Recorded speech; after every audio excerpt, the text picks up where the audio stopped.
JJK ဖန်ဆိုတော့လေရှီဘူယာအင်စီဒန်လို့ပြောလိုက်ရင်ဂိုဂျိုစီးမိသွားတဲ့ final battle ကိုပဲပြေးမြင်မိပါတယ်အပြစ်မှာတကယ်ဖြစ်ပွားခဲ့တဲ့ရှီဘူယာအင်စီဒန်အကြောင်းတော့မသိခဲ့ပါဘူး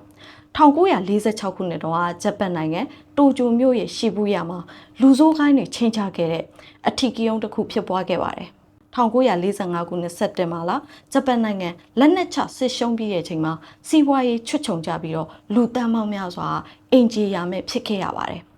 ကိုရီးယားတရုတ်နဲ့ထိုင်ဝမ်စီကနေကုန်ပစ္စည်းဝင်ရောက်စီးဆင်းမှုကိုလည်းပိတ်ဆို့ခံခဲ့ရပါတယ်။အဲ့ဒီတန်တွေကြောင့်အခြေခံလိုအပ်တဲ့ပစ္စည်းတွေနဲ့အစားအသောက်ကတောင်လူဒန်းစေအတွက်မလုံလောက်ခဲ့ရပါဘူး။ဒီလိုခက်ခဲနေတဲ့ကြားထဲမှာတစ်ဖက်မှာလည်းဂျပန်ကိုလိုနီနိုင်ငံတွေကနေ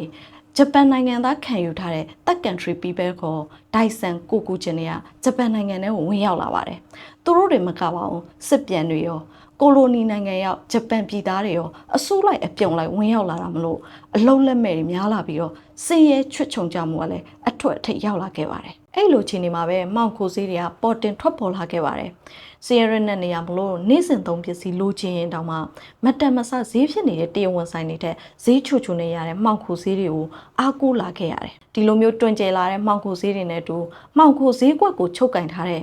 ယာကူဇာခိုင်းတွေနဲ့လူမိုက်ခိုင်းတွေကသူ့ပိုင်နဲ့ကိုယ်ပိုင်နဲ့ဆိုပြီးတော့အချင်းချင်းစက်မှန်ခုတ်လာကြတယ်။ရှီဘူယာအထီးကယုံဖြစ်ပွားခဲ့ရတဲ့အဓိကအကြောင်းရင်းတွေကတခုက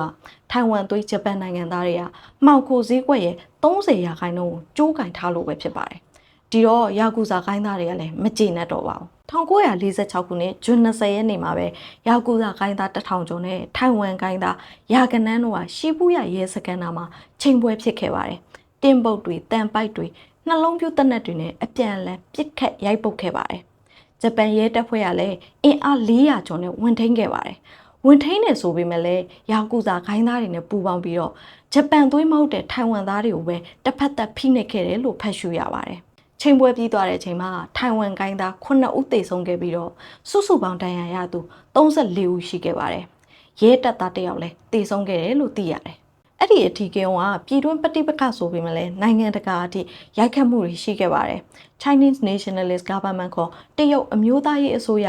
ထိုင်ဝမ်သွေးဂျပန်နိုင်ငံသားတွေဘက်ကနေဝန်ပါခဲ့ပြီးတော့ public trial ဖြစ်ကျင်းပပေးဖို့ဖိအားပေးခဲ့ပါတယ်။အထီးကယုံထဲမှာပါဝင်ခဲ့တဲ့35ယောက်ကအလုတ်ကျန်းတဲ့ထောင်ဒဏ်ပြစ်ဒဏ်တွေနဲ့ပြည်နှင်ဒဏ်တွေချမှတ်ခံခဲ့ရပါတယ်။ရှီဘူယာအင်စီဒန်ဖြစ်ပြီးနောက်ပိုင်းမှာတရုတ်အစိုးရ